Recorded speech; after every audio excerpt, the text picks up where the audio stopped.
के पिता का नाम था। माता पिता ने बहुत कोशिश की कि इस बच्चे का मन विरक्त न हो। अच्छा महल बनवाया, सारी सुविधाएं दी। जैसे ही बुद्ध थोड़े से किशोरावस्था में आए, उस समय की दुनिया की सबसे खूबसूरत महिला से, लड़की से, यशोधरा से, उससे शादी करवा दी। यशोधरा के पिता ने काफ़ी एग्जाम लिए बुद्ध जी के, वो सारे एग्जाम में पास हुए, तब जाके शादी हुई, ऐसे नहीं हुई, शादी हुई। तो बुद्ध भी ठीक था, रमे रहे उस जीवन में। बेटा हुआ उनका राहुल। अब बुद्ध की विरक्ति का भाव बढ़ता जा रहा था। 29 साल की उम्र के आसपास ऐसा हुआ कि उन्होंने एक मृत व्यक्ति को देख लिया, एक बूढ़े को देखा, एक भिखारी को देखा, एक बीमार को देखा, विरक्त हो गए और उनका मन हुआ घर छोड़ दूं, ज्ञान की खोज में चला जाऊं। अब ज्ञान की खोज में जाए, उनको पता है कि भाई मेरी पत्नी भी है, मेरा बेटा भी है, राज्य भी है, कैसे छोड़ दूं? छोड़ना जरूरी है। अंदर की आवाज है कि छोड़ो, तुम इस चीज के नहीं बने हो, तुम्हारा स्वधर्म कुछ और है। बाहर की जिम्मेदारी है कि छोड़ नहीं सकते। मैं अनुमान करता हूं कि बुद्ध ने शायद अपने पिताजी से कहा हो कभी कि पिताजी मैं बहुत परेशान हूं, छोड़ना चाहता हूं। तो पिता ने समझा बुझा के मना किया होगा कि बेटा शोभा नहीं देता, ऐसा मत करो। हो सकता है पत्नी से भी बात की हो, पत्नी ने भी कहा हो कि ये क्या बात हुई, हम सबका जीवन तुम पे टिका है, बच्चा अभी बिस्तर से भी नहीं उतरा है, अभी तो चलना भी नहीं शुरू किया है, तुम ऐसी बात कर रहे हो। इसका जिक्र नहीं मिलता इतिहास में कि ये बात हुई कि नहीं हुई।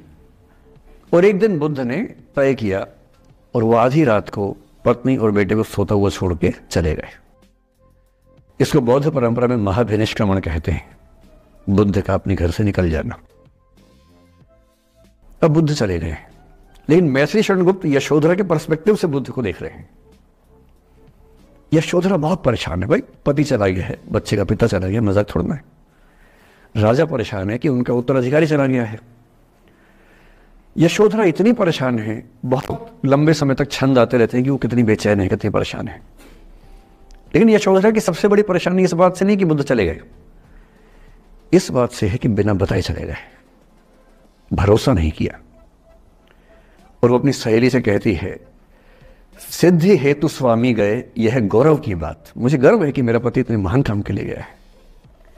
सिद्धि हेतु स्वामी गए, यह गौरव की बात, पर चोरी चोरी गए, यही बड़ा व्याघात। सखी सखी वो मुझसे कहकर जाते, कह तो क्या वो मुझको अपनी पथ बाधा ही पाते, क्या मैं रास्ता रोकती उनका? उसके मन में ये मलाल है कि बिना बताए चले गए। वो इस भाव को लेट गो नहीं कर पा रही है, परेशान है। फिर बुद्ध को ज्ञान मिला 6 साल की तपस्या के बाद, बोधगया में बोधि वृक्ष के नीचे ज्ञान मिला। बात फैल गई। जो 5 शिष्य बुद्ध को छोड़ के भाग गए थे उनके बुरे वक्त में, उन्हीं 5 को बुद्ध ने सबसे पहले ज्ञान दिया सारनाथ में, जिसको धर्म चक्रवर्तन कहते हैं। बुद्ध की ख्याति बढ़ने लगी। शुद्धोदन ने बुद्ध के पास, अपने बेटे के पास कई लोगों को भेजा ये कहने के लिए कि भाई यहां भी तो आओ, हमसे भी तो मिलो। बुद्ध का ऐसा प्रताप था कि जो उनके पास जाता वो बुद्धम शरणम गच्छामि हो जाता, वापस ही नहीं आता। तो फिर शुद्धोदन ने बुद्ध के बचपन के एक दोस्त को ये कह के भेजा, भैया मैं जानता हूं तुम वापस नहीं आओगे, पर प्रभावित होने से पहले बोल देना कि पापा याद कर रहे थे। तो वो गया, उससे वायदा निभाया, हो तो गया, बुद्ध के संग में दीक्षित हो गया, पर वायदा निभा दिया। तो बुद्ध ने कहा जरूर जाऊंगा, पिताजी की आज्ञा है तो जाऊंगा ही जाऊंगा। बुद्ध पहुंचे अपने कपिल वस्तु, जो अपना इलाका था, वहां पहुंचे। पूरे कपिल वस्तु में, नेपाल सिद्धार्थ नगर से नेपाल जाएंगे तो नेपाल बॉर्डर पे कपिल वस्तु है, मैं देखने गया था वो जगह जहां बुद्ध पैदा हुए थे, बड़ा सुंदर स्थान है, आप भी जाके देखेंगे अभी। तो बुद्ध पहुंचे रात को, एक धर्मशाला में रुके। अब वहां हल्ला मच गया कि राजा का बेटा धर्मशाला में। बुद्ध ने कहा भाई मैं देखो राजा का बेटा बन के नहीं आया हूं, मैं बुद्ध बन के आया हूं। सुबह उठ के भिक्षा मांगने लग गए उस इलाके में, अपने ही पिता के राज्य में। पिता ने सिर पीट लिया कि भाई क्या कर रहे हैं।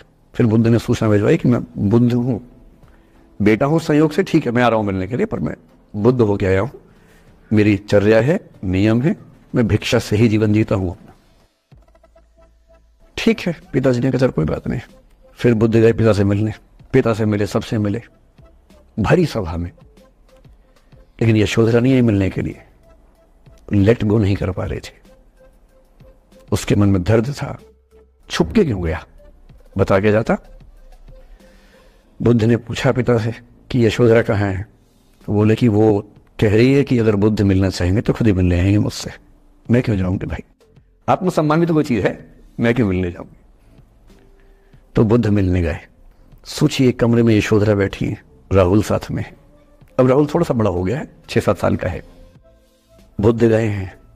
अब आपके मन में आ रहा है कि बुद्ध वहां जाके बोलेंगे सॉरी मैंने गलत किया, I hurt you, I really feel sorry. बुद्ध है वो बुद्ध, वहां जाके क्या बोल रहे पता है, भिक्षाम देहि, भिक्षा दो। और यशोधरा कितनी महान महिला रही होगी, उसने अपने बेटे का हाथ बाप के हाथ में दे दिया। लेट गो का इससे महान उदाहरण दुनिया के इतिहास में नहीं है कि चलो आखिर तुमने आके झुक के कुछ मांगा तो सही। उसकी जितनी ईगो थी, अहंकार था, सब विगलित हो गया। और जो औरत परेशान थी कि मुझसे बिना बताया गया, उसने अपने बेटे को दे दिया कि इसको लेके जाओ, क्योंकि मैं जानती हूं कि तुम महान काम कर रहे हो, और तुम महान काम कर रहे हो तो मैं क्यों बीच में आऊंगी भाई, मेरा पति महान काम कर रहा है तो मुझे खुशी होनी चाहिए, और तुम्हारी उस खुशी में मैं क्यों पीछे हटूं, बस मुझे भरोसे में लेके जाते तो और खुश होती।